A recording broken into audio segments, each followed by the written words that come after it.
Assalamualaikum warahmatullahi wabarakatuh. Hai teman pemilih, selamat datang di podcast Tabik, KPU Tabalong Bicara Kepemiluan. Senang sekali rasanya hari ini saya Wahyu Yuha Fitria dapat menjumpai teman pemilih kembali yang sedang menyaksikan siaran podcast ini. Tentunya kita akan membahas seputar kegiatan apa saja yang dilaksanakan oleh KPU Kabupaten Tabalong di luar masa tahapan pemilu dan pemilihan. Hari ini Ayu ditemani oleh salah satu anggota KPU Kabupaten Tabalong dari Divisi Perencanaan Data dan Informasi, Ibu Hesti Pujiningrum. Apa kabar Ibu? Alhamdulillah baik Mbak. Mbak Ayu gimana kabarnya? Baik Bu, Alhamdulillah. Selamat datang ya Bu di podcast Tabik KPU Tabalong Bicara Kepemiluan hari selamat ini. datang Mbak Ayu. Oke. Kita langsung ya Bu. Oke, siap, aman Mbak. Pelan-pelan kita. Divisi Perencanaan Data dan Informasi ini kan kita tahu Bu, selama proses tahapan pemilu dan pemilihan bahkan sampai sekarang sudah selesai masa tahapan, pekerjaannya itu selalu berlanjut ya Bu ya. Ada satu pekerjaan yang terus menerus itu tidak berhenti. Boleh tahu tidak sih Bu lebih dalam tugas dan kewajiban apa yang saat ini sedang dilaksanakan oleh Divisi Perencanaan Data dan Informasi? Oke, ini kaitannya dengan pasca tahapan ya Mbak ya? Ya, di luar tahapan pemilu dan pemilihan. Oke, jadi baik Mbak, KPU Kabupaten Tabalong dalam hal ini Divisi Data dan Informasi itu sepanjang tahun Mbak, sepanjang tahun itu kita selalu melakukan agenda khusus. Apa itu? Yaitu adalah pemutakhiran data pemilih berkelanjutan yang disingkat dengan PDPB. Kegiatan itu ada diamanatkan dalam Undang-Undang Nomor 7 Tahun 2017 dan tentang kepemiluan, dan lebih spesifik lagi dibahas di PKPU 1 Tahun 2025 tentang pemutakhiran data pemilih berkelanjutan Mbak. Nah, selama pasca tahapan itu sepanjang tahun KPU itu melakukan pemutakhiran data pemilih secara berkelanjutan Mbak, yang dari DPT terakhir dimutakhirkan terus sampai nanti memasuki tahapan selanjutnya itu Mbak. Oke, jadi saat ini masih terus berlanjut ya Bu, dan masih berlangsung proses pemutakhiran data pemilih berkelanjutan. Iya, benar sekali Mbak. PDPB, itu singkatannya ya Bu dari pemutakhiran data pemilih berkelanjutan. Itu apa sih Bu maksud dan tujuannya adanya si PDPB ini kalau kita boleh tahu? Oh, karena ada kata berkelanjutan tadi ya Mbak betul. ya. PDPB itu sebenarnya simpel Mbak, pemutakhiran data pemilih berkelanjutan. Nah, yang kita garis bawah itu kan adalah berkelanjutan. Apa sih yang berkelanjutan itu? Jadi sebenarnya PDPB itu adalah proses sinkronisasi Mbak, sinkronisasi data. Basisnya adalah DPT terakhir pada pemilu dan pemilihan kemarin tahun 2024 yang disinkronisasi dengan daftar potensial penduduk pada pemilihan atau DP4 yang dikeluarkan oleh Kemendagri Mbak.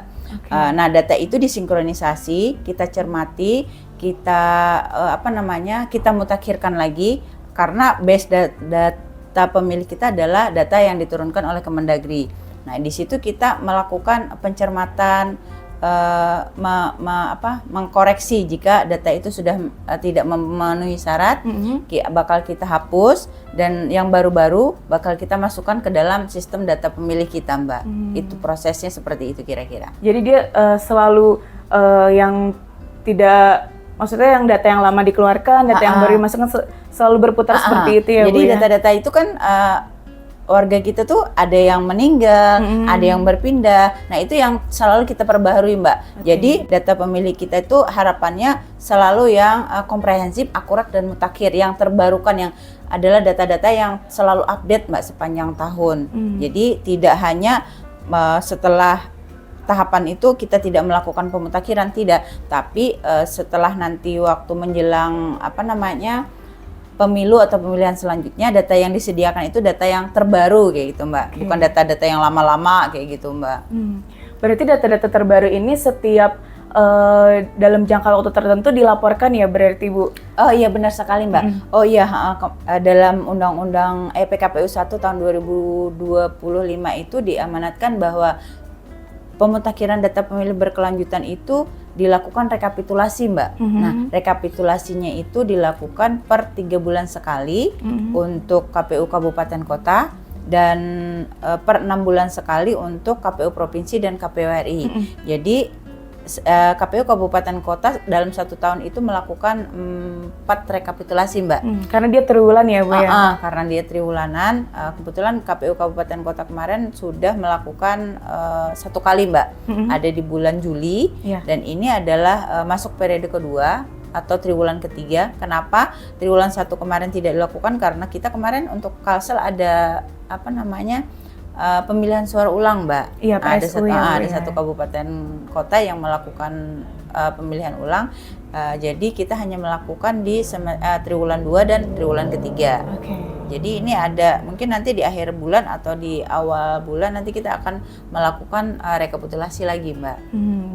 Oke, tadi kan maksud dan tujuan dari PDPB itu sudah kita ketahui ya, teman pemilih. Terus kalau boleh tahu nih, Bu, siapa saja dan dalam kondisi apa sih, Bu, seseorang itu harus nih melaporkan dirinya ke KPU misalnya gitu, karena data yang mereka miliki itu harus diperbarui gitu. Oke, jadi ini siapa saja yang boleh melaporkan ya, Mbak ya? Dan kondisinya mungkin pasti ada kondisinya kan, Bu, yang menyebabkan seseorang itu harus nih memperbarui data pemilihnya gitu. Oke, benar sekali, Mbak. Nah, itu juga kadang kita kesulitan ya, Mbak ya, karena memang masyarakat kita nih kurang terlalu aware, jujur aja.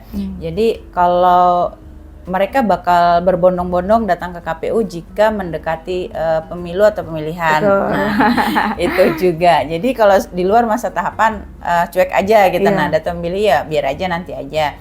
Jadi sebenarnya, Mbak, data pemilih itu diperbaharui karena kita sepanjang tahun melakukan pemutakhiran. Jadi bisa aja jika ada keluarga, teman, tetangga yang misalnya baru berusia 17 tahun bisa melaporkan. Itu kan wajib ya, Mbak ya. Bisa dimasukkan ke dalam data pemilih kita. Ada juga untuk warga atau masyarakat yang meninggal dunia, Mbak. Nah, itu bisa juga dilaporkan dengan membawa akta kematian, Mbak, atau bisa juga surat keterangan kematian yang dikeluarkan oleh desa atau kecamatan atau pejabat yang berwenang. Selain itu TNI Polri. Nah, itu yang warga sipil yang berubah status menjadi anggota TNI dan Polri. Itu otomatis kan harus dihapus ya, Mbak ya, dari data pemilih kita. Itu juga bisa melaporkan langsung dengan membawa surat keterangan, Mbak. Pengangkatan dari instansinya surat ya, Bu, tugasnya. Ya? Iya, betul. Atau juga bisa juga yang memasuki masa purna tugas, Mbak. Yang pensiun. Yang pensiun itu bisa membawa biasanya surat keterangan bahwa dia adalah sudah memasuki masa pensiun. Iya, betul. Itu yang disertakan. Bisa aja langsung atau bisa juga datang ke kantor KPU Kabupaten Tabalong dengan membawa kelengkapan tadi, Mbak. Dokumen pendukungnya ya, Bu. Dokumen dukungnya. Tadi maksud dan tujuannya sudah, terus seperti apa kondisi dan orang-orangnya juga sudah kita ketahui. Teknisnya mungkin, Bu, selain datang ke kantor, bisa aja, Mbak, ada nomornya yang bisa dihubungi nanti, cek DPT online. Kita ya, Bu, ya? Petugas kita ada juga nanti bisa juga melalui cek DPT online, Mbak. Nah, untuk yang tadi kan yang purna tugas tadi tuh kalau memang masih nanti bisa ada fitur-fiturnya, Mbak, di cek DPT online itu. Apakah dia benar sudah purna dan keluar dari itu ya, Bu, yang bisa dari datanya nanti biar dimasukkan lagi begitu. Kita bisa upload di situ, Mbak, di cek DPT online itu. Kalau misalnya belum terdaftar, kita bisa melaporkan, Mbak. Jadi dengan moto kita cantumkan, itu bisa langsung kita upload, Mbak, di cek DPT online itu. Jadi bagi yang berumur 17 tahun ya, Bu ya, terus untuk yang sudah purna dari tugasnya sebagai TNI dan Polri, yang sudah menjadi warga sipil, itu bisa memperbarui datanya ya, Bu ya, nanti karena sekali, akan dimasukkan ke dalam data di KPU Kabupaten Tabalong gitu. Harapannya nanti waktu pemilu atau di masa tahapan tidak perlu lagi dia diupdate data, kecuali ada perubahan, misalnya perubahan status yang asalnya menikah jadi berubah tidak menikah atau sudah tidak menikah lagi kayak gitu, atau yang asalnya belum menikah jadi menikah kayak gitu Mbak. Oke. Untuk teman pemilih pokoknya kalau mau informasi lebih lanjut boleh datang langsung ya Bu ke kantor. Bisa. Nanti kita di kantor bisa dijelaskan Bisa secara diskusi detail. Iya, bisa ketemu langsung nanti sama Ibu Bisa. Hesti. Oke. Terakhir nih Bu, Oke. mungkin ada pesan dan ajakan buat teman pemilih supaya lebih aktif gitu loh sebagai pemilih. Mungkin di sekitar mereka kan banyak ya Bu, teman-teman, keluarga, bahkan mungkin yang tadi seperti Ibu sebutkan ada yang meninggal dunia, itu harus lebih lebih aktif lah, melaporkan lah bahasanya, karena apalagi untuk yang Gen Z ya Bu, yang milenial, yang anak-anak muda lah, itu harus lebih aktif gitu loh, karena kan semuanya sudah bisa diakses melalui telepon genggam gitu loh Bu. Jadi silakan Ibu kalian disampaikan. Harapan saya, makasih Mbak Ayu. Iya. Jadi karena kita ada di masa tahapan, kebanyakan warga kita atau masyarakat kita ini tidak begitu memperhatikan tentang data pemilih Mbak. Jadi saya berharap mari bersama-sama kita menjaga data pemilih kita. Dalam pemilihan itu ada 2 elemen penting Mbak, yang dipilih dan yang memilih.